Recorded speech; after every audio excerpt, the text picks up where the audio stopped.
everybody. It's Allie, and welcome to our Y&R Chat for Sunday, October 27th, 2019. We tried pairing him with Victoria. We tried pairing him with Tracy. We tried giving him a nice guy social worker job. And we even tried making him Genoa City's newest billionaire. But, quote, sadly, it seems that without Neil and Lily, there just is no Kane. End quote. Daniel Goddard has announced on Instagram this week that he has been let go from the Y&R cast. And October 25th, the Friday show, was his last scene with Lily. The final scene for Lily and Kane fans. The final air date for Kane and any of the details around his exit have not been released. So, Y&R chatters, what do we think about this decision? Doesn't sound like it was Daniel Goddard's decision to leave this show. Sounds like it was an executive decision, and I would like to know if you think it was a good one. Go to yrchat.com. That is our poll question for the week. Goodbye, Kane! Do you think that this was a good move by the executive team? Was it time to cut and run on the character of Kane? Or do you think that this was a mistake? Well, you know how I am going to vote. It is no secret. If you've listened or watched Y&R Chat for any amount of time, everybody knows that I love Kane. And I love Kane in a very special sexual way. So I'm telling you, you know I'm heartbroken. Kane is one of my all-time favorite soap hunks. I am sad and I am angry and I feel like I want to scream and holler and curse this Y&R executive team right now. I can't lie. It is tainting everything about how I am viewing the show this week, so buckle up.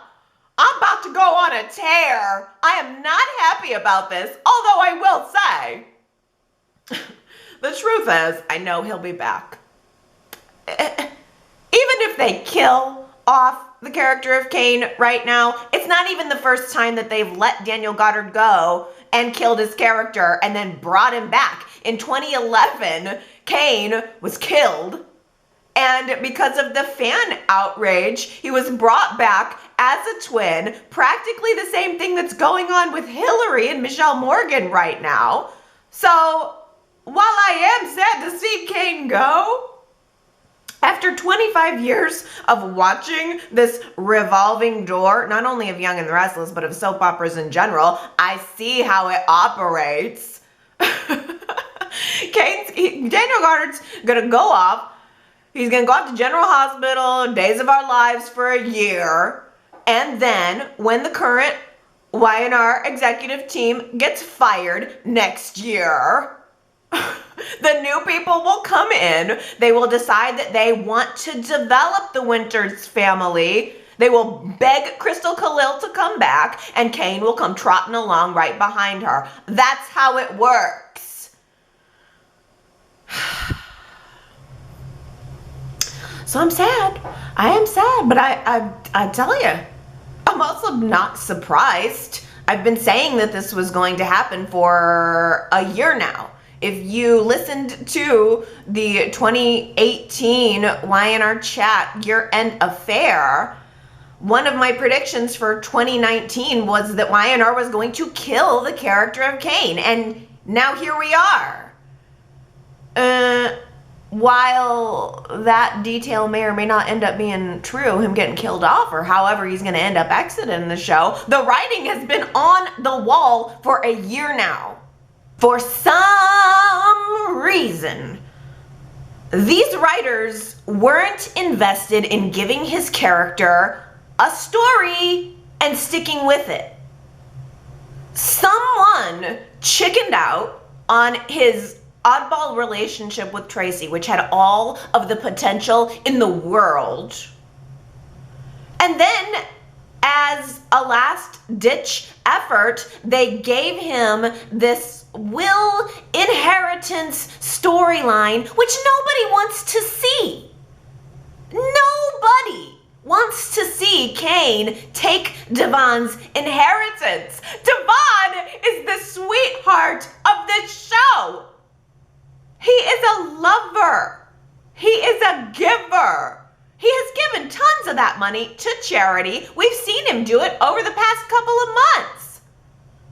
On top of that, everybody loves him. The fans love him. And we just watched him go through the loss of his wife, his child, and his father just in the course of the past year. Nobody wanted this story. Nobody wanted to see Devon hand over his family's money to Cain. And especially not in a story that includes this whole BS plot twist of Catherine's will. I hear from Y&R fans every single day, every single week. The fans don't want this story. The fans don't believe for 1 millisecond that Catherine would leave all of her money to an Australian grifter who she knew for a couple of years over leaving it to her own grandson, or leaving it to Jill, or leaving it to Esther, for crying out loud. Even Neil didn't leave Cain a dime. And Cain was way more a part of the Winters family than he was a part of the Chancellor family. So, this is a bad story. This isn't Cain's fault. This isn't the character of Cain's fault, even though everybody's mad at him right now. And I am sure that Y&R and their executive team are going to try to spin this, and they are undoubtedly going to say that they did everything they could to try to keep Cain's character around. But did they, though? Did they really try? Or have they kind of known all along that they were going to get rid of him, like for a year now, and they just strung him along until his contract was up for renewal? You tell me. The other facet of this Catherine will twist that has nothing to do with Cain is that Y&R had to devoid Devon of his money in order to establish that Amanda isn't after it. Y&R had to restore Devon to his humble non-billionaire condition so that the love that develops between Devon and Amanda will be seen as real, so that she is not seen as after his money. But this week, Devon decided to hand over $2.5 billion of Catherine's dollars to Cain. And it's worth noting that what did he do immediately after? Immediately after he handed over the money, he went to the Grand Phoenix to find Amanda. he apologized to her for for everything that went down between him, for doubting her, and they laughed and they smiled and the sparks flew. Pfft, no question here. I see it. I love the chemistry between these two. I'm all for it. Yes, yes, yes. I am sure that the Hillary and Devon fans were as thrilled to see them together as they were furious with Kane and Jill. All of this backlash is going to be on Kane and Jill for trying to take nice guy Devon's money, but you know what? Relax. In the end, Devon's going to get his money back, and Devon is going to come out on top. At the exact same time that Devon and Amanda were exchanging future love eyes for each other, Jill calls Kane with the bright idea that maybe Colin is behind all of this after all. Colin. You know Colin, Kane's dad, another character who is being used to advance the plot and who we will never see. A la Chance, a la Fenn, a la Lori and Leslie Brooks. I get it.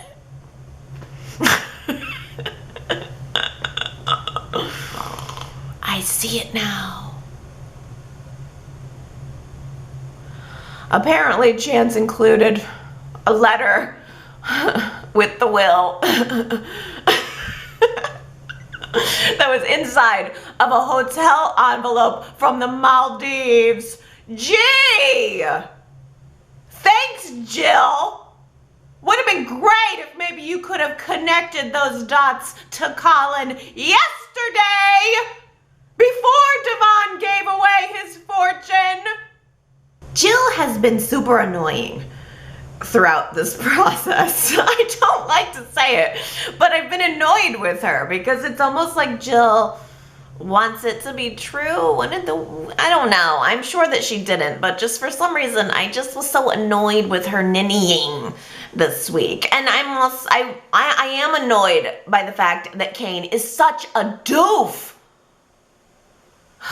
But I know I can't be mad at Kane. I don't want to hate Kane over this because I don't think that Kane is being malicious. You gotta admit, Kane is not being malicious. He wasn't pushing Devon to give the money. He was going along with Jill. Jill was moving forward this plot. Kane's just being dumb. Kane's just playing right into someone's hand. And he's probably also a little bit stunned at the idea that maybe he was the beneficiary of $2 billion. Wouldn't you be if somebody told you that you could be a billionaire and then also presented you with proof? You might kind of want the money. Be real. But but see, the thing is, if the will pages were legit, then Chance wouldn't have had to whack Kane over the head with them, literally. Chance could have just scheduled a meeting and handed over these papers. Oh, but no, Chance was so deep undercover that he couldn't let Kane see his face. Which everybody already knows his face and everybody already knows what he looks like. So yeah, right. It's an obvious scam. And I don't like it when the story treats the viewer like they're dumb, you know? I mean, it's one thing to watch a character being dumb, but this makes me feel like they think I'm dumb.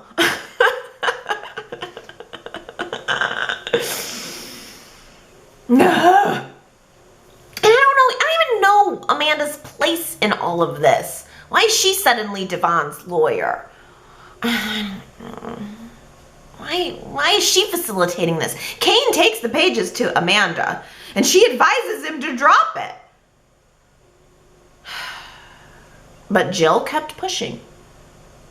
Jill kept pushing because, we have proof. Jill hires a certified forensic documents examiner. Oh, that's right. Do you need me to repeat that for you? A certified forensic documents examiner. Let that wash over you while you roll your eyes. And this certified forensic document examiner reveals that not only does Catherine's signature on this new will match the original other pages of the will, but the paper that it was printed on, it was a different type of paper altogether. The papers don't match, y'all. The signatures don't match and the paper stock don't match. Well, there you go. $2.5 billion on the line. One forensic documents examiner, certified no less. Not even hired by Devon. And there you go. So Jill starts leading the charge to make things right. Jill feels a moral obligation to follow through with Catherine's wishes, whatever they are, even if that means hurting Devon, even if that means undermining the faith that he had in his father and in his grandmother and in himself. This is causing Devon to have a little bit of an identity crisis. Not that the money is who he is, but that the money helped to facilitate the lifestyle and the things that he wanted to do in life. So I do think that Devon's process for deciding what to do was very interesting, especially when Nate posed the question, well, what would Neil do? What would Neil tell you to do? And we saw that lovely flashback of just after Devon had inherited the money and Neil was talking to Devon and not telling him what to do. In that scene, Neil was simply reinforcing Devon's decision-making skills. Now that is like a level 100 parenting technique right there. Don't tell your son what to do. Just reassure him that he has all the skills to make the right decision. So what would Neil do? I'll tell you what Neil would have done. Exactly the same thing that Devon did. Given the money away. If the money wasn't meant for him, then he had to return it to his, to the true custodian. Even if that custodian would not make the same decisions with the money as Devon would.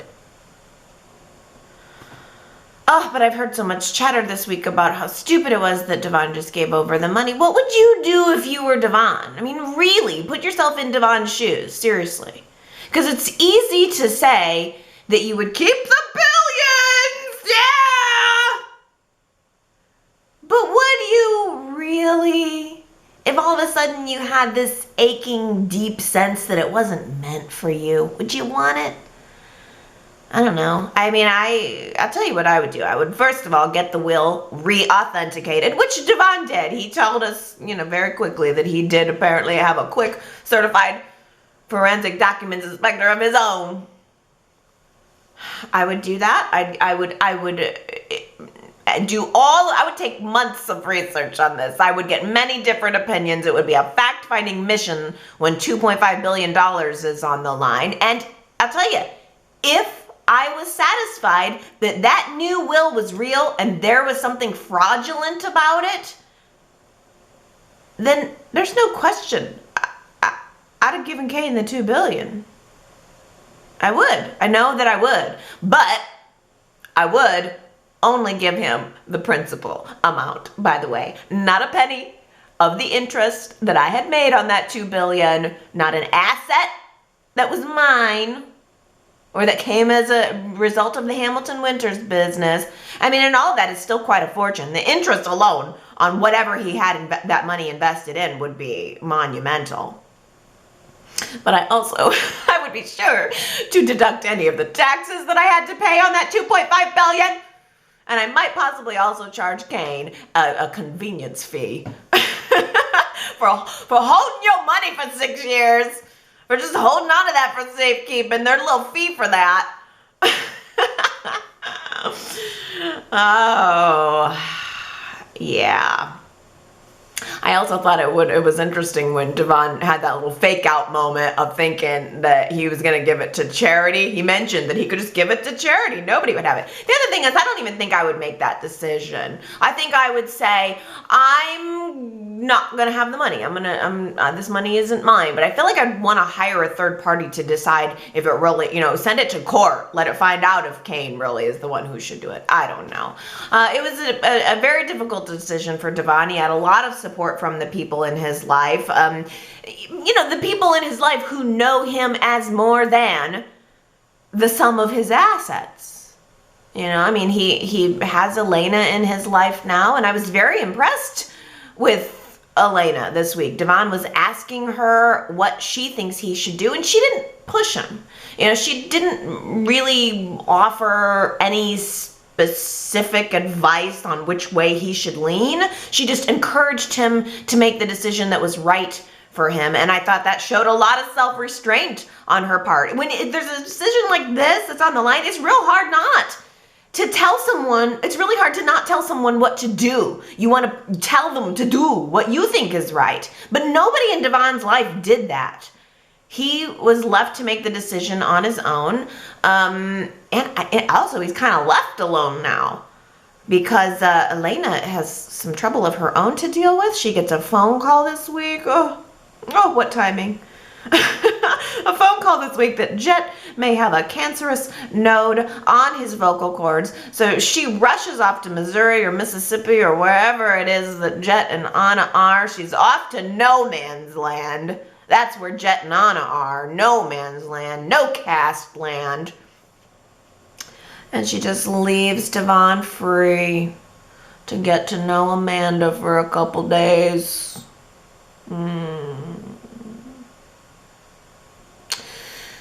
By the way, did anybody notice that Nate called Anna Anna? He called her Anna.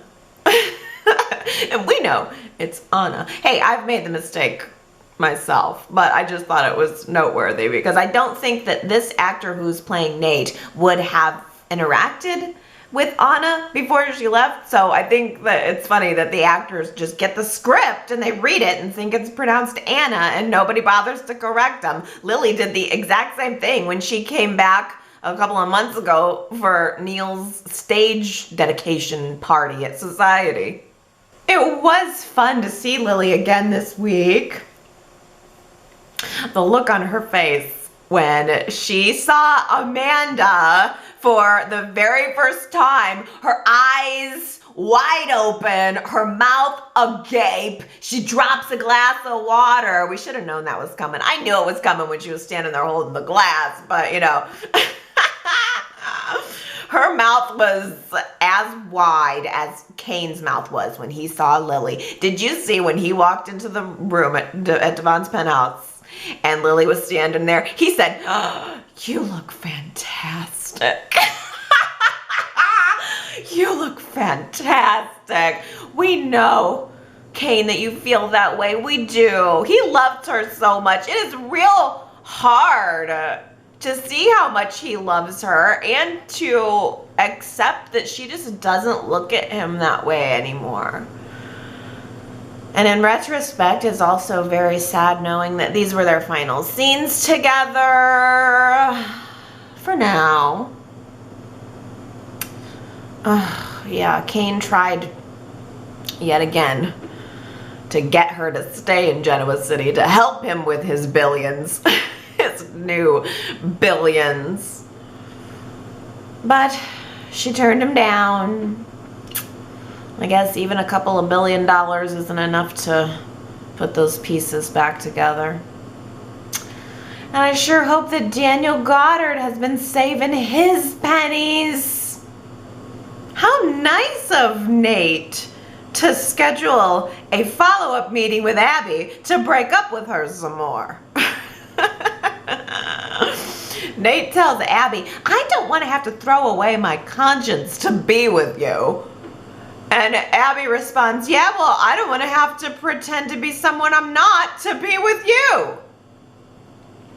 So, there you have it. Nate and Abby are over. It feels unsatisfying to me. It feels like there's no reason that they had to break up. There's no reason they couldn't be together. These are two people who should have and could have worked it out. It feels plot driven. It just feels so clear to me that they just want to shove Nate into this triangle with Devon and Amanda, and Abby just didn't fit into that picture. I mean, even as Victoria said, Nate is the only boyfriend that Victor has ever liked, and Victor still found a way to come in between them. Okay, that's a good comment. I guess it's true. It was a good scene there between Victoria and Abby. I'm puzzled. Wait, is Nate going to be faced with some kind of lawsuit over what happened with Victor? Because in the previews for next week, he's asking Amanda to stay in town to give him legal advice. I don't know. But that's jump starting it. Here we are. We are entering the triangle. Devon and Amanda, smile, smile, love eyes. Nate and Amanda needing help, working relationship. As for Abby, I don't know. I'm not quite so sure that she's going to end up having a romantic connection with Theo, as we were speculating last week. It's looking like there might be a possibility that they might end up distantly related instead. Jack brings Dina over to the Abbott mansion to spill the tea. The hibiscus tea. Okay, enough with the hibiscus tea already. I'm over it. It's too much. We are getting into sauerkraut and spare ribs territory here. It's becoming a cliche. Cut it off. Every time Dina's there, it's hibiscus tea, hibiscus tea, hibiscus tea. Yes, we know it's her favorite tea. You don't have to hit me over the head with it.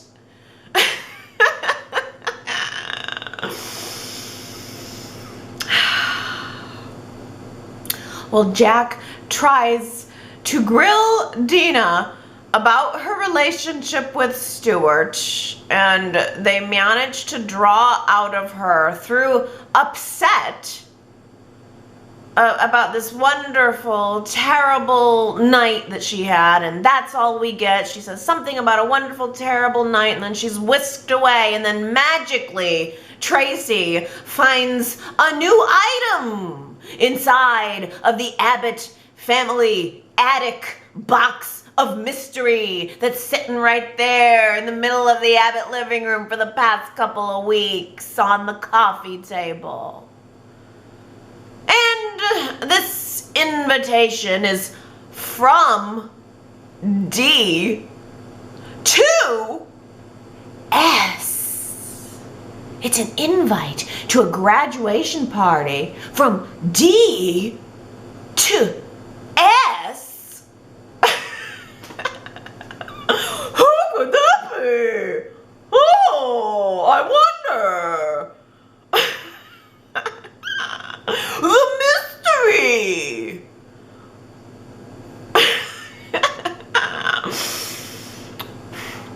So recapping, in case you were having any trouble following this story, it is a graduation invitation from D to S. This party is being held at the Abbott Mansion in like the 50s. So, okay, wait.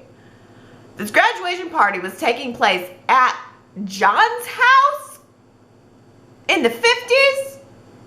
So, okay, so John was presumably around the same age as Dina, which at high school graduation would make him, what, 18? So, John already owned the Abbott mansion at age 18, was already the man of the mansion at age 18, or was this his family home? I don't know. I'd love to know. This is the only thing that I find interesting about this story. I would love to know when that particular Genoa Junction home was built. Was it a family? Was it John's parents, or had he already built it by 18? That's a valid question. Another valid question. So, John was throwing the party.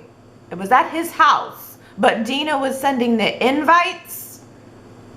That doesn't make any sense. They weren't even married yet, and Dina was already inviting other men over to her boyfriend's house for the graduation party. I am confused.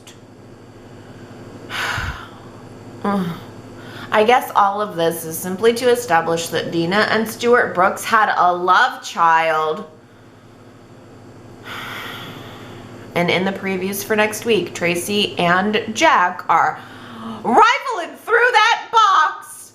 Once again, I don't know how they didn't notice this before, but they're just now finding, are you freaking kidding me? Just now finding a decree of adoption with Dina listed as the mother and no one listed as the father. How long had that been there? They should have gone through this whole box immediately. They have gone through one piece from this box per week. And now we've found this. Nobody found it suspicious before, but suddenly they found it, and we are realizing that out there somewhere in the ether, there is a long lost Abbott half-brother. Ooh. Well, I mean, honestly, this just reinforces to me once again that Y&R's original intent last year was to bring on an Abbott sibling with Graham. And now, here we are this year, heading back to last year's stories again. We gotta keep going back. You know what that other writer did? Well, I'm gonna go back and just rewrite that and make it better. Doesn't matter if it's exhausting for Allie.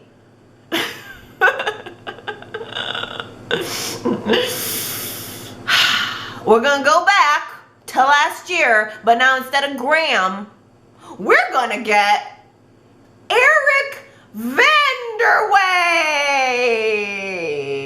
Yeah! Debuting early November, Eric Vanderway.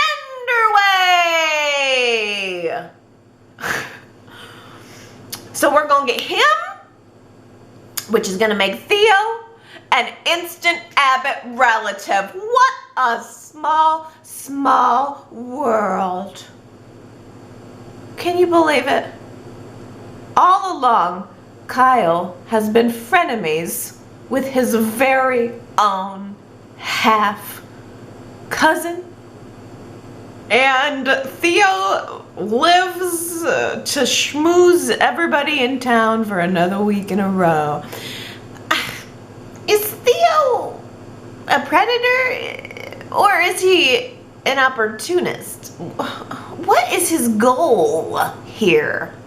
I'm starting to get lost. I love the actor. I am intrigued as all get out by the character, but I'm also not sure at all what he really wants.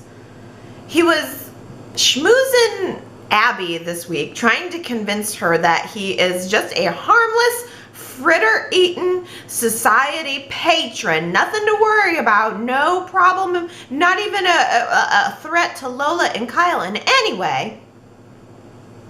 But all the while, he managed to squeeze out of her that Lola is out of town. She's in Miami visiting Arturo. Why did Abby give that piece of information? That was totally inappropriate. Especially since Lola is not only a friend, but an employee. It was really funny, though, the scene where, I mean, the actor is phenomenal. He's carrying the whole thing. It was really funny the way that Theo was pretending to listen to Summer she was blathering on about Abby and whatever, but all the while, I mean, he was literally looking her in the eye, shaking his head, and the second she turned her head, he was under the bar, sending a text message to Lola on his phone about how much society misses her. That was really funny. But again, what is his sudden fascination with Lola? Why is it all about Lola? Does he want Lola for himself? Or is he still trying to cause trouble for Kyle? Or does he really just want her as a friend? I don't know. It's like he has to have everyone. He has to schmooze everyone. He was schmoozing Victoria this week too. What was that all about? Seemed like he wanted a job. Seemed like he wanted for him and Summer to maybe get a job at Newman Enterprises. Probably to pry her away from Jabot and all of these meetings that she's having with Kyle. Oh, but Summer and Kyle are working so well together. And there is no weirdness at all between them. There's no residual feelings between them, except that it's everywhere. I mean, they're working, but they also have this personal relationship. Summer was helping Kyle boost his career, but she was also helping him do online house hunting for he and Lola, all the while swallowing down her hurt as she realizes that this house is going to be the place that he and Lola make and raise their babies. She's given lip service saying she's over him, and all the while it's killing her to watch him move on into a life with someone else. But she's trying. She and Kyle find a perfect house. In fact, it seems like maybe it was a house that they were interested in when they were together. Like maybe it was something they noted when they were together as would have been a perfect house for them. But Kyle brings it up to Lola and she is not into it. The whole thing turned Kyle and Lola's happy house hunting into not so happy house hunting. It became clear that Kyle and Lola are not on the same page here when it comes to the house. They're not really wanting the same style of home. And when Lola realizes that Summer had been participating in making that suggestion about the big grand house, she sort of gets the sense that Kyle and Summer would probably have agreed on a house immediately, you know, because they're from such similar backgrounds. They just have so much in common. Lola is from a totally different world. There's no handing out checks. There's no paying for things to go away, which is what Kyle did with Zoe. And it's what he did with Lola's dad, paying for things to go away. And that is not Lola's style. Lola, in fact, finds out this week that Kyle gave her dad money. And she forgave him. She handled it well.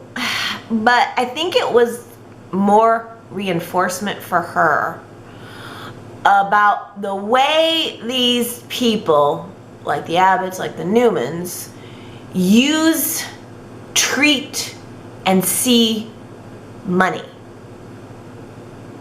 It's kind of a moral difference there. It's a lower lifestyle difference, and Lola's not responding to it. It's interesting to me that she found out that Kyle paid Adrian to go away, but she still doesn't know that Kyle paid Zoe to go away. And I wonder when Theo is going to happily connect those dots for her. Well, I tell you, I was a little surprised. I was expecting to find out this week that Theo was the one who had brought Mr. Rosales to town, but he didn't. He was just perfectly happy to cozy up to Mr. Rosales and get information from him about Lola. Creepy. And he was able to use that information to ingratiate himself with her further. You might say he used a little taekwondo on her. Billy gets back from a business trip and he charges back into Jabot like a soldier. He's on a mission. And he seems completely unappreciative of the good, solid work that Kyle and Summer have been doing in his absence. It seems like the Billy who was the CEO of Jabot a year ago would have really loved Kyle and Summer's enthusiasm, would have loved that they're thinking outside of the box. Billy a year ago was all about creating a more modern and friendly and comfortable and relaxed modern atmosphere. I mean, the sleep pods and the popcorn machine and all this stuff. That was Billy's vision for Jabot. But suddenly, he's this time around become a very staunch dictator. And Billy and Kyle had an argument this week. Billy explained to Kyle that he simply feels Kyle has been given this co-CEO position without having earned it. He thinks Kyle hasn't earned his stripes. He was just handed this co-CEO position by Jack. Whereas Billy feels that he has put in his time and he has earned it. I mean, I'm trying to relate. I'm trying to understand, and I can empathize with the fact that Billy feels he's older, number one. He's been around a little longer. He's John Abbott's son, so I can understand why he thinks he should naturally be the next in line, but then that's just more of nepotism that he's saying he doesn't like, if he should just be handed the company because he's next in line. So I don't know. I mean, that would make him no better than Kyle. I'm struggling with the stark personality change on Billy right now, and I'm wondering if it's because he's just feeling really insecure. Is he insecure about the fact that his wife has just been named the CEO of a major conglomerate? Like, Victoria's over here squashing strikes in Portugal on her lunch hour, while Billy is the CEO of a piddly cosmetics company. Is that it? Is it insecurity? Either way, no matter what it is, it's all about Billy's ego and nothing else. Pure ego. I'm okay with a dark Billy. It's just, it's quick. It doesn't make sense. It doesn't feel explained. And okay, now Victoria tells Billy that Adam is back. And he insists that he's okay with it. He insists that he's been keeping up his counseling sessions. But is he really? 'Cause are they working? Who said it? I'm invincible! Splat. If you think you know. No, I'm just kidding. So Connor jumped off the jungle gym this week, yelled, "I'm invincible!" Fell on the ground and broke his arm. Oh! Connor has a broken arm? Well, Adam had better take Nick's advice and head back to Genoa City immediately. Broken heart? No big deal. Broken arm? Get me the next flight out of here to see my son.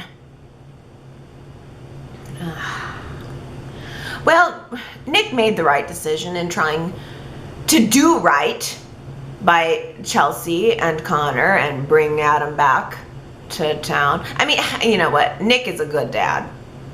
When Nick was trying to convince Adam to come home, Nick says to Adam, "Hey man, this isn't about you. This isn't about me. This is about the well-being of the child," which, by the way, is the very concept that Adam could never grasp when it came to the Christian custody battle mess. Call me crazy, but telling your son goodbye forever, daddy is too sexy and screwed up to stay in this town, running off to Vegas, that does not qualify as being a good father on any planet. It doesn't qualify as putting your kid first in any way. But Adam comes back to Genoa City. He had to. And Adam has his heartwarming reunion with the son that he abandoned and screwed up. Insert the slow piano medley. Insert Chelsea looking on warmly. And insert Nick looking on, gritting his teeth. At this point, Connor is so lost and so confused that whatever Connor wants, Connor's gonna get. And Connor wants to go live with Adam. All Connor has wanted since learning that his father was alive was to be with him, but there were so many roadblocks around it, roadblocks that a child couldn't possibly understand but got caught up in the middle of. And of course, Nick hates the idea of Connor going to live with Adam, although I think maybe he should be happy. Give little Christian a break from his best bud turned psycho. I laughed a little bit that Nick mentioned how Christian misses his best bud because Connor's gone. No, he doesn't! Let me tell you right now, Christian does not miss Connor. He is so glad that that kid is out. He's glad to have his house back and his room back and his toys back to himself. Oh. It's Nick who doesn't like it, but it's not Nick's decision.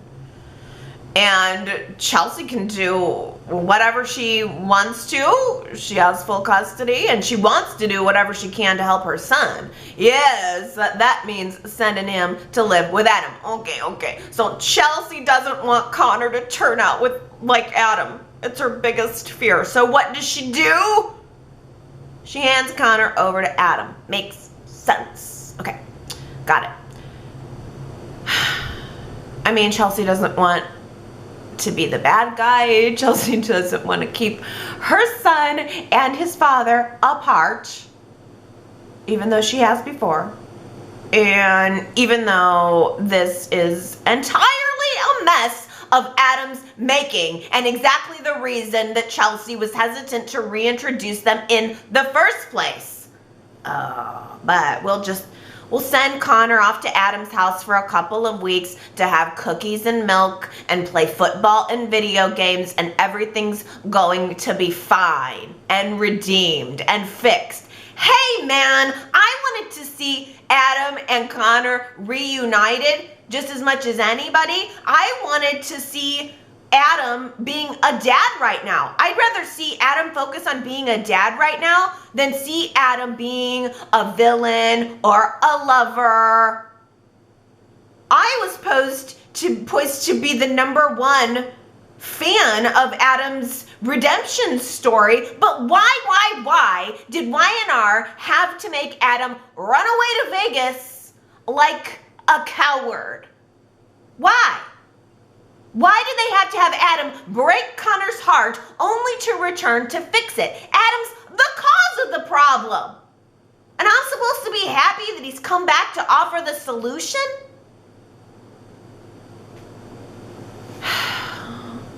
Y&R has done a phenomenally terrible job of making me like Adam's character, giving me any reason to like him, any reason to root for him. And this is coming from an Adam fan. I loved Adam. And now I'm like, when Adam was signing Connor's cast, you and me, kid, I died. Yeah, it's you and me, kid, until the next time things get tough and I'm gonna run off to Vegas, or the next time somebody tries to kill me because I'm such a jerk. It's just you and me, kid. Forgive me. I get to be mad at Adam for 1 week, okay? Can we just agree that I get 1 week to be mad at him? I'll bounce back. But I get 1 week to let this sink in. Don't even think about coming for me on this topic either. Because I'm going to tell you right now, my daughter is a little bit younger than Connor, but she is moody. And she's been moody for the past month. Do you have any idea how much I would love to run off to Las Vegas right now? Do you know how much I would love to leave her in the rearview mirror right now? That's me in my convertible with my wind flying in my hair flying in the wind. Maybe a little scarf and sunglasses. See ya, kid. I'm going to Vegas. Do you have any idea how much I would like to go to Vegas and just ignore all my responsibilities? Let someone else deal with my kid. But I don't do that. I stick around. And you want to know why I stick around? Because that's what Neil would do. I wasn't real impressed with Victor's hoverball apology to Connor either, as if giving him a soccer ball and saying I'm sorry is gonna make everything better. I just like, if you're just gonna treat kids on the show like they're non-factors, like they're just plot points, then why even have them? I'd rather have no kids on the show than kids that don't care about or I'm not supposed to care about. Connor's not even a person. They don't treat Connor like a person is the thing. They treat him as a plot point, and it's annoying. I mean, I guess it's always been that way, but dang, this is extreme. It was the same thing with Christian during the custody battle. Do you want me to care about a person or not? Well, now Connor doesn't want to even have anything to do with Chelsea. He is off in milk and cookie bliss with Daddy. No idea anything about Adam or what's happened. Just knows that he's got his father back and he's elated and wants to be with him. And Connor certainly doesn't want it to end. He's getting everything he wants right now. He doesn't want the party to end. He doesn't want to go back to that hellhole that Chelsea is living in with Nick.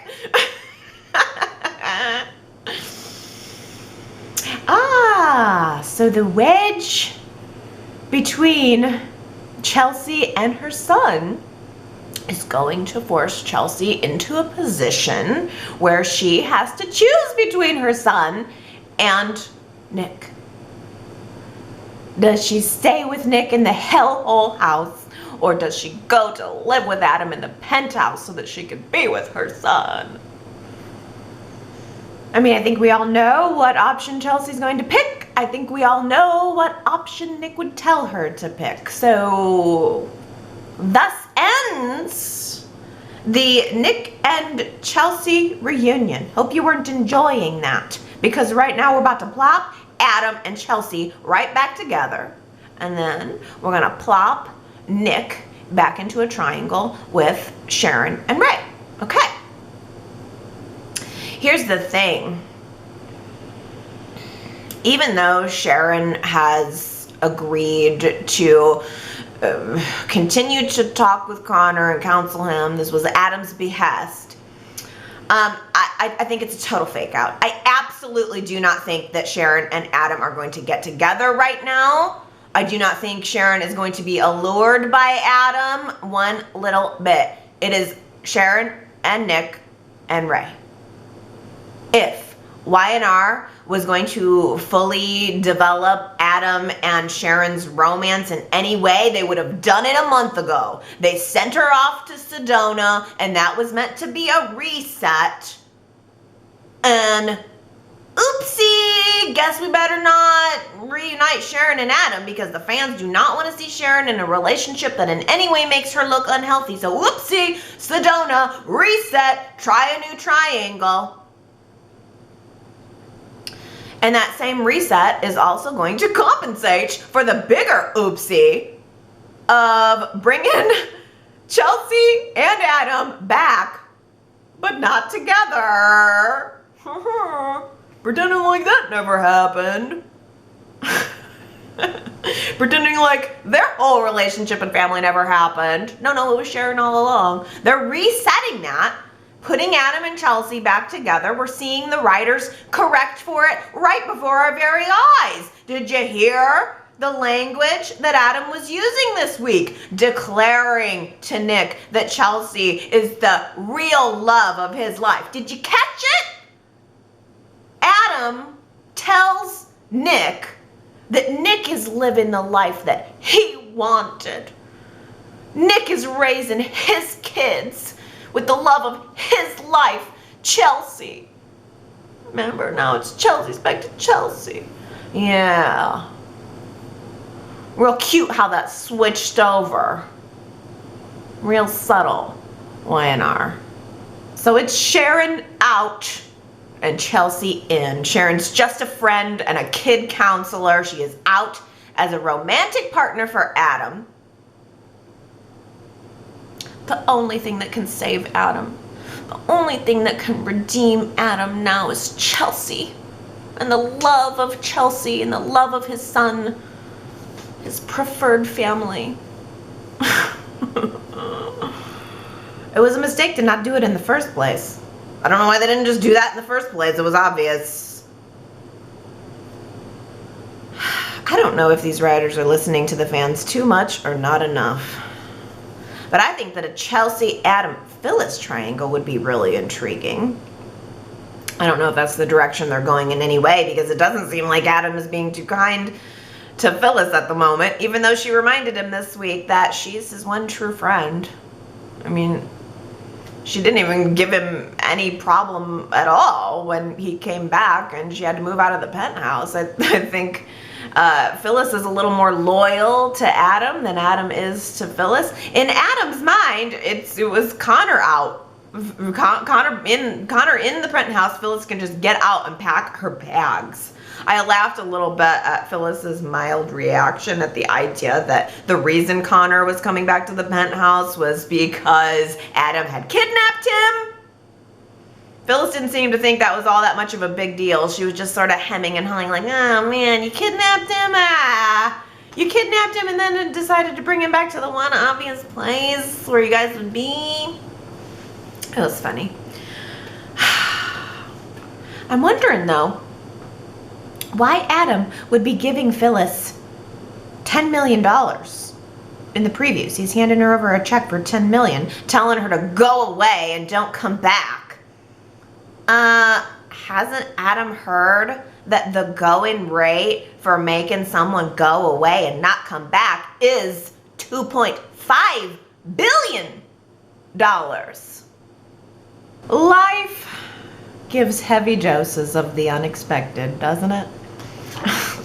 That was our quote from last week. Life gives heavy doses of the unexpected.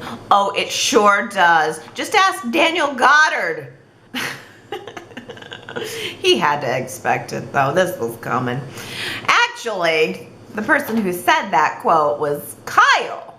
Kyle was talking to Tracy after he had given Jack the little pregnancy scare that made Jack think for a minute that he was going to be a grandfather, but he sort of bounced out of the room off into that foyer we were talking about, with the corridor that's in my mind to the Abbott kitchen.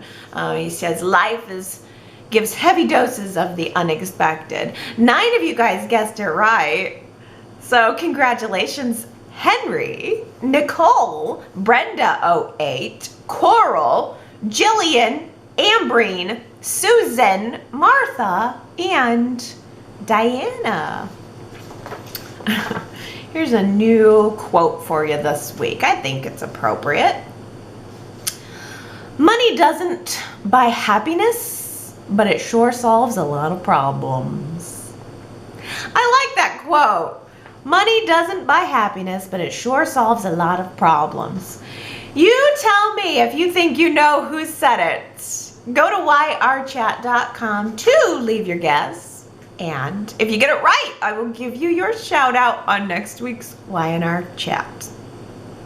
Okay, let's get to your comments for the week. T. Nicole kicking us off, saying, Connor actively chose to jump off the jungle gym thinking he is invincible, and he harmed himself. This was not some accident where he fell, not on purpose. This kid needs professional help and not just Adam to come back. Yes, I totally agree with you, T. Nicole. Also, I mean, he jumped off the jungle gym saying and incorporating something that Adam told him when they were having a relationship, a healthy relationship. Adam made that comment about Victor being invincible. Connor took it to heart and jumped right off the jungle gym. So Connor's having trouble discerning what information is real, what information is not real. It's no wonder, considering the family that he's growing up in. Adam's not just the solution. They do need to show this kid actually getting help. That's messed up. I mean, by that age, you should definitely know. Then again, I mean, everybody's coming back to Dead. Dead is a minor inconvenience in Genoa City. So it makes sense that Connor would have no sense of that. But I agree with you that we need to see him getting some kind of professional help. Laura says, I'm so happy to hear that Sharon's getting her master's. I would have preferred in class rather than online. So maybe we could have seen her crushing on her professor. But I'll take the continued education win. Well, I think this is good. This is one good thing that Y&R is doing with Sharon right now. Another cue that she's not going back to Adam. They listened, these writers, and they're saying, okay, well, we need this direction for Sharon. It's better, it's healthier, it's what the viewers want. So Sharon is still continuing to help Connor, which is good.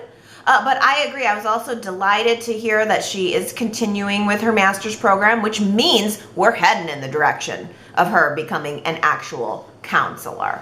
And yeah, maybe with a hot professor.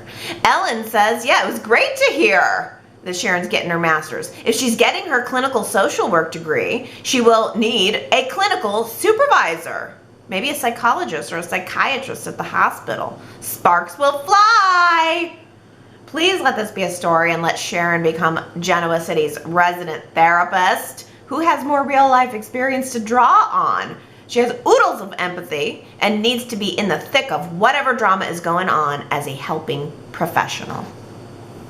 Well, I agree. I love this direction for Sharon. I mean, all in all, I love this direction for Sharon. I mean, Sharon did say something about giving Adam a list of other professionals who could continue to help Connor. So I think they're trying to give an awareness there, even because Sharon's not a licensed therapist. She said it herself. The other thing is, I don't know why Sharon is really allowing herself to be in the middle of anything with Adam. If she feels that her relationship with Adam is detrimental to her personally or detrimental to her relationship with Ray, then she should have agreed to it to help Connor, but agreed to it on the stipulation that it's with Chelsea. I mean, there was no reason that Sharon really had to put herself into more contact with Adam. Is Sharon going to be coming over to Adam's penthouse to counsel Connor and then giving Adam the debriefs?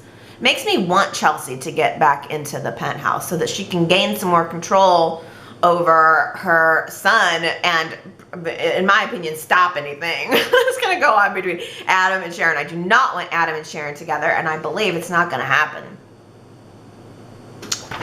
You know who needs some freaking counseling is Adam and not Sharon.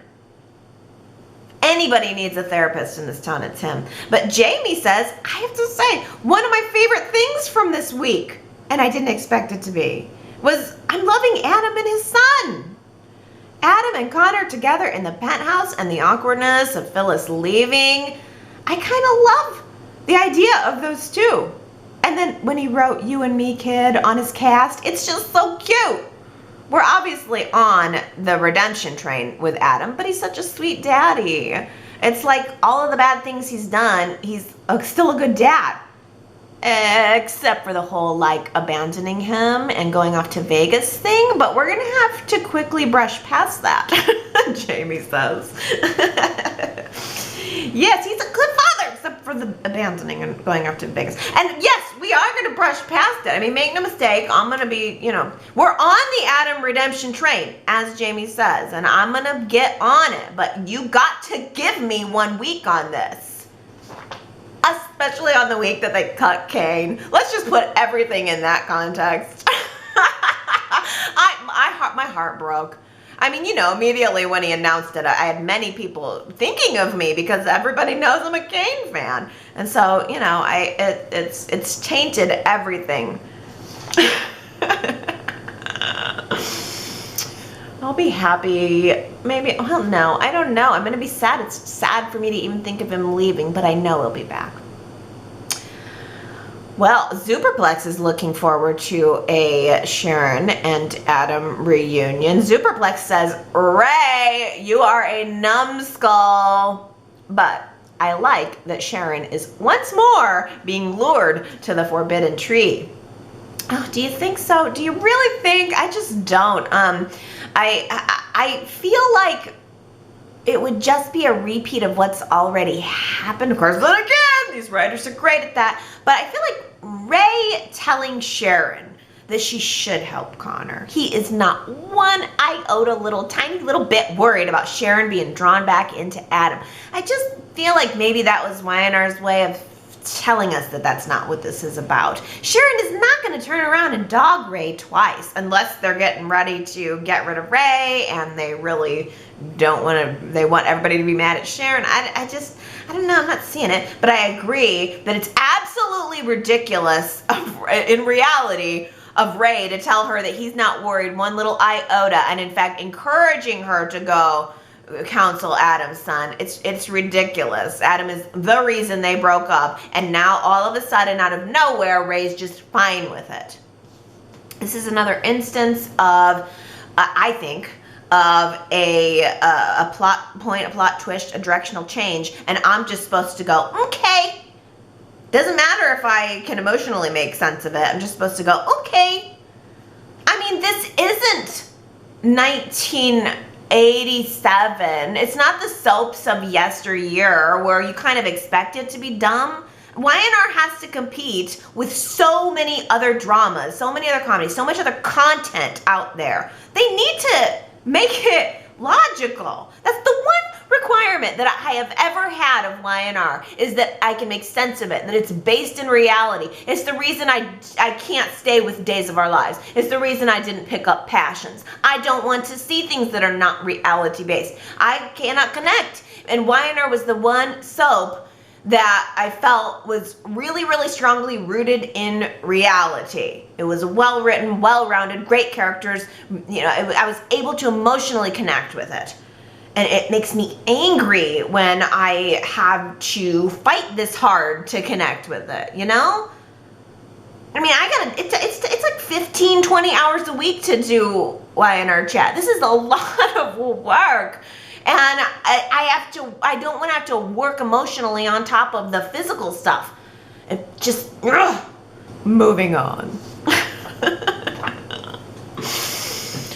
Gary says, I cannot believe that we finally got a classic doppelganger response to Amanda from Lily, of all people, who shattered her glass in shock to be confronted with the Hillary lookalike, even after she was told to expect a lookalike. Well, it's interesting because I think Lily, of all people, probably should have the second biggest reaction. I mean, should be Devon, and then it should be Lily, because here Lily's had to process the idea that she killed Hillary, or I mean the truth, I guess, that she's killed Hillary, and she went to jail for it and had to pay all kinds of penance for it, and now here she is standing there looking at someone who looks exactly like Hillary. What do you know? Yeah, I mean, I think her reaction was appropriate, and I liked it, and I screened capped her big old mouth wide open moment where Amanda walks through the door and Lily is aghast. Anna says, I wonder if Elena is gone for good now that she's went off to see Jet. You think she'll ever be back? I personally don't, and I think that the writing is on the wall for Nate. No Abby, no ties. I think he's gonna go join Anna as Jet's personal physician, and that's my prediction. So basically, they better make sure that they get Amanda back on or have something for Devon to do, because basically they wiped out the whole Winters family. Well, I guess I hadn't thought about Nate leaving, because I think they're trying to ramp up that triangle, but I mean, it's possible they could get rid of him. Anybody's fair game at this point. They are wiping out the whole Winters family, which is the opposite of what they should have been doing. They should have been building up the Hamilton Winters family after Neil's death, not cutting it down. But I think a lot of that too is when the Crystal Khalil piece was removed from the board.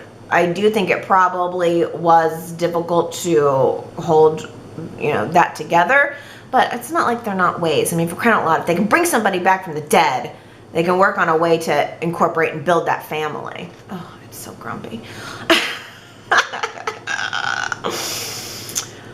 Laura says, that Jet is a black hole of a character gone missing. Kane, don't go to his concert. I know, first went Jet, then went Anna, and I think Kane is about to go to that concert. Maybe that's what will happen to Kane. He'll go off to a Jet Slade concert and never return. T. Nicole says, did anyone else find it weird when Elena got a text from Devon saying he needed her? This was when he supposedly found out about Catherine's will, and Nate said, I'll go with you for moral support. Did Nate ever think that maybe Devon just wanted some alone time with Elena to talk about the will, or just to be with her, or to take his mind off the situation? Did they even know that was why Devon was texting Elena to discuss Catherine's will? What if Devon had set up a romantic setting for just the two of them, and in walks Elena and Nate? Yeah, it's seeming like Elena's relationship with Nate is so almost borderlining on inappropriate. I guess it's because Nate is family that she feels so comfortable confiding to him about Devon. But yeah, it is a little bit much. Nate's a little close up in that situation. Oh, well, I love this comment from Daisy. Daisy says, Brighton James is such a good actor. I was feeling Devon's pain. It's horrible what Devon's going through. He had a bright spot when his newly found grandmother left him her wealth to help others, find inspiration, and realize his dreams, and he's done that. Then he lost his wife and then his father, but Devon struggled through that pain and grief and was able to find a way to move forward, to live life and find love. Now, all of a sudden, Devon is faced with having his grandmother's legacy and belief in him erased and replaced with a scenario that makes no sense.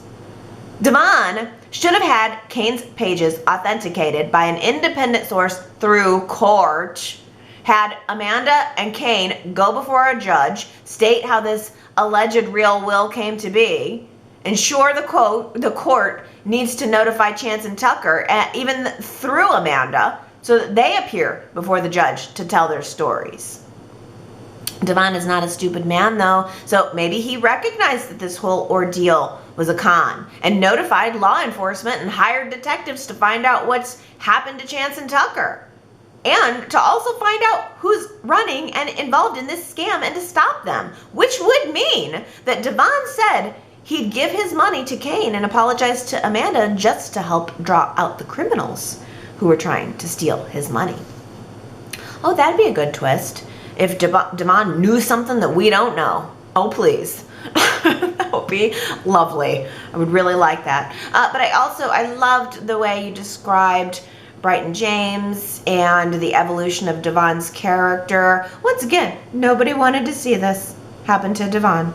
I mean, he had a drug-addicted mother. Take it all the way back. This guy's life.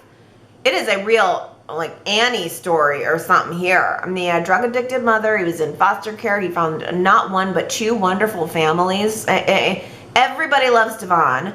Bryton James is, I just love him. I love him. I love his delivery. Something almost seems more, rich about his performance now. I love the way he listens to others. I love the way he delivers. There's just something really, really wonderful about this character. And I agree with you that he is not stupid. I don't know, I feel like he gave the money away out of a little bit of insecurity and grief, though. I'm not expecting necessarily for there to be some great grand twist where he knows that he's being scammed, but I do really wish. Well, last week I asked you guys if you think that Amanda is a scammer or if she is legit. The majority of people feel like Amanda is lying. Like she's lying about something and she's in on something. There's something more there. It was 63% of you say you think that she is a scammer. 37% of you said that she's legit. I voted that she is legit. I just feel like Y&R's primary goal here is to redevelop the relationship between Devon and Amanda, not so much the underlying plot, because it's not good. Astra says, I don't know about Amanda for sure. I voted no. I think she's legit because she hasn't shown any nefarious intentions yet. But I'm leaning more toward she was duped by whoever hired her. Yeah, that's kind of what I'm wondering too. If there is any illegitimacy, I think we would need to, as viewers, see her being duped into it, and therefore maybe Devon starts comforting her, and then the romance develops from there. Yeah, I think she's brought on in a romantic capacity, not a villain capacity, and I think that's why he gave away the money. I think they wanted to show him giving away the money so that that relationship can develop without it. And so that nobody is talking about how she's scamming him for his money. Which, I mean, I think people even have said about Elena. Oh, well, Coral says that Amanda was out of there so quick when they questioned her about that old guy comment. She knows a lot more than she is letting on. It's possible. It's certainly possible. Lynn4283 says, I voted no. I'm giving Amanda the benefit of the doubt and hoping she's not a scammer. Me too. Well, Diana says, I hope we actually get to see Colin, as it seems he's the culprit behind the scam with Catherine's will. I really liked his character when he was on the show. I find him very charming and charismatic. I'm disappointed to hear that Kane will not be returning on the show due to a lack of storyline. I would actually like to see Colin and Kane run Chancellor Industries together, although I'm not sure what Colin's skills are. Well, there's a good idea, Diana. They could have kept Kane on and brought back Colin. They're not going to. Fool me once with the Chance thing, not gonna fool me twice. They're not bringing Colin back, but they could have. That would have been great. I mean, even if it was a recast, whatever. They could have brought Colin on, built around Kane, his story, his family, and had some intrigue there. Like, Colin's a great character. He's a scammer, and you know he's a scammer. I like it when the writing is on the wall there. And Tristan Rogers was just so great. But I like that idea. I would have liked to have seen him. Marion says, I do not for the life of me see the point of the Will storyline. I was glad to see Jill and Lily again, but I'm crossing my fingers in hope that the greatest twist in history is still to be revealed. If it was only so that Kane, according to the announcement that the actor's leaving the show, could have a little money in his pockets to start afresh, I'm sorry, but it sucks. I also, Marianne, am keeping my fingers crossed for the greatest twist in history. But it is a real doubtful fingers crossing. I don't think Kane's gonna keep the money. But it's a good question. How are we gonna go from 2 billionaire Kane into Kane walking out the door? Gary says, and I agree, maybe in processing all of the positives that Devon has done with Catherine's inheritance, a wiser Kane will reject the opportunity to have all that money put in his name. Yes, I think it's possible we could see Kane choose not to take it. Maybe it's not likely. Maybe it's just that the truth will come out that the will was faked and all of this is a scam and gotcha! Sorry, Devon. Sorry, Kane. Maybe that's how they'll reset it. I'm not sure. I'm also not sure at all how this is going to work into Kane's exit. I would guess that at the point in the story that we're seeing now, I doubt Daniel Goddard knew. I don't think he knew. I think he had an inkling, but I think they probably just now decided that they're letting him go. I don't know. It's based on absolutely nothing, but there's just something in the story that I'm seeing now on screen that says to me, we're just doing something. We're just doing something to work Kane in. I don't know that this was about working him out, you know? Well, Sandra says there's rumors and thoughts out on the interweb saying that Daniel Goddard had a hissy fit about being paired up with Tracy, and that's why the storyline was dropped so suddenly. I hope this is a rumor because I think highly of Daniel Goddard, and this seems grossly immature and disgusting. But when he left a few cryptic tweets over the past few months online hinting at possibly being let go, more like things happen for a reason or be true to yourself, that kind of stuff.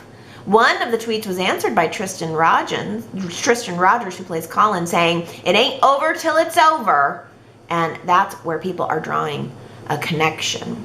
Yes, I did hear these rumors, Sandra, that Daniel Goddard was not happy about being paired with Tracy, but I also heard rumors of saying that Tracy wasn't happy about being paired with Kane.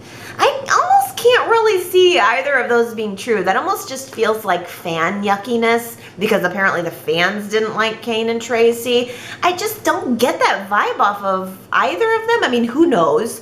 It's always seemed to me that Daniel Goddard really liked being part of the show and did a lot of extra events and things. So I agree. I don't want to think that that's true of him. But either way, the actors don't drive the storyline anyway. I mean, if you don't like the material you're being given, yeah, you can grumble about it and maybe gossip about it a little bit, but it's not his decision. His job is to perform the script as it is given.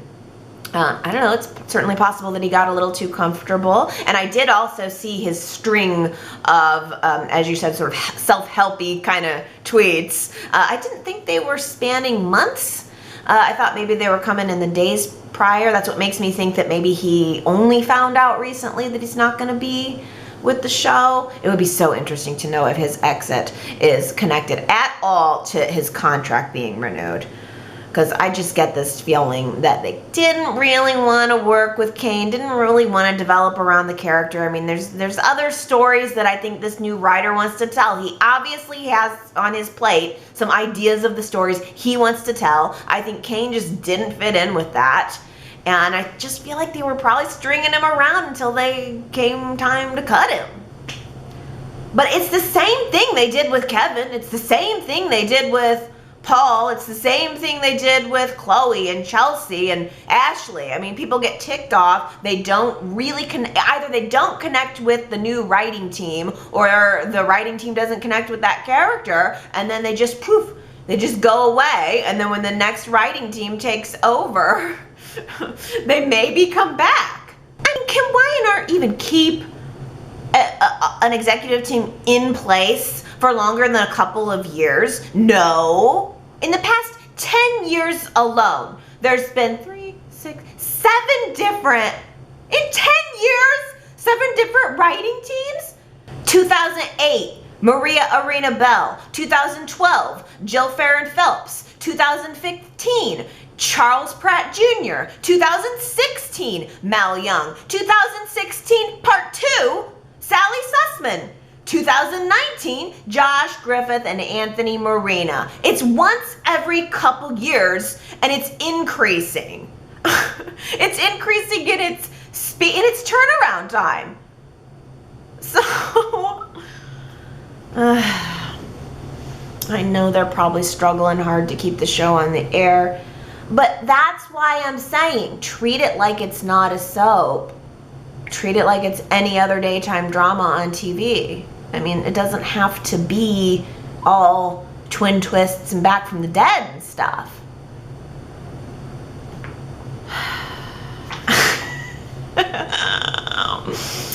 I am going to take a nap today that's going to be so long. I'm going to I'll lay on my pillow, I'll close my eyes, and I'm going to pass out. That's how worked up I am. I'm going to move on. Sherrod says, so it seems that Jill is now suspicious that Colin may be behind the whole Will matter.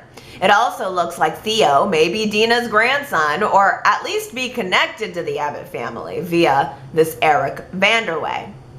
Allie, I guess you heard, and I guess they heard you and put Tyler Johnson Theo on contract and got rid of Daniel Goddard's Kane, which in my opinion sucks. Oh no, Sherrod. Oh no. Did I accidentally open up a Pandora's box? I asked for Theo and the penalty was losing Kane. Oh, cruel world. I assure you they are not listening to me. There's the flaw in that theory. They are not listening to me. Daisy says Theo could be the son of the child that Dina had as a teen, and Theo discovered this and wants to seek revenge on Dina's family, as he believes that Dina hurt his father. Oh, this is interesting because immediately when I started making this connection, I assumed Theo had no idea that he might be a long-lost relative, but I like your idea even better, that maybe Theo knows he's a long-lost relative and he's back for revenge. By the way, same thing that they were doing with Graham. Graham!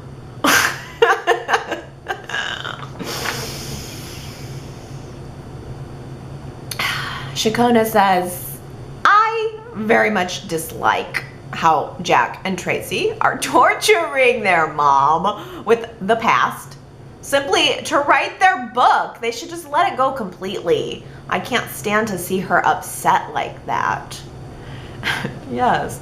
And Gary says, the Dina Stewart connection doesn't belong in the book. Although, I'd race to Barnes & Noble to get it. That's the point. I guess even for Jack and Tracy. Yeah, I know. It is hard that they called her over and lured her with hibiscus tea, all to just draw this dirt out of her. All so that we could get an Abbott sibling, which they could have done a year ago. Oh my gosh. Well, Liz says, I take a hiatus from watching Y&R for a few months every few years or so. Seems to be correlated to when Adam pops back up. But I've been keeping up with the weekly podcast, and that got me to thinking, Does anybody else remember when the local newspaper provided a weekly summary of each soap opera in the Sunday newspaper? Or did anybody else call that 800 number like I used to back in the day to get the day or week's worth of Y&R summary? Thank you, Allie, Liz says, for creating and maintaining a 21st century Y&R meeting place for info and a sharing platform. How times have changed, right? I just about lit up, Liz, when I read this comment because, first of all, oh, wouldn't it be nice to take a hiatus? But more importantly, yes, I do remember when the newspapers posted summaries of what happened in soap world. I mean, how times have changed, no kidding. The fact that what's going on soaps was in the newspaper, and furthermore, girl, you know I called that 800 number. I would know it by heart. At a point, I knew the number by heart. I'd pick up the old, it was like it was on the wall, corded phone, bing, bang, boom, boom, boom, boom, boom, that 800 number, and it would give you horoscopes, it would give you weather, and it would give you your soap summary. Oh, that was like some pre-internet recap right there. It was all you had back in the day. I mean, if you missed an episode before the internet, you're done. I mean, you gotta go to a source like that. But yeah! Oh, thank you for mentioning that blast from the past. I loved it. I bet a lot of you guys did. Did you guys call the 800 number, or did you see the newspaper? Do tell. Well, Leslie says, Abby reminds me a lot of Victoria these days. Her hairstyle on a recent episode reminded me of something Victoria would wear, which got me thinking that Abby and Victoria are both ice queens. I hope that Abby finds her belly someday. Oh, real quick, I gotta say, I thought the exact same thing. When Abby was in the scene with Theo, she had her hair up, had the tight pink collar shirt. It totally looked like something that would have been straight out of Victoria's wardrobe. I hadn't thought about them both being ice queens, but I was thinking about that conversation between Abby and Victoria. What was the point of that? Are we just trying to show that there is a sisterly relationship there? Are we just trying to give Abby a friend to talk to?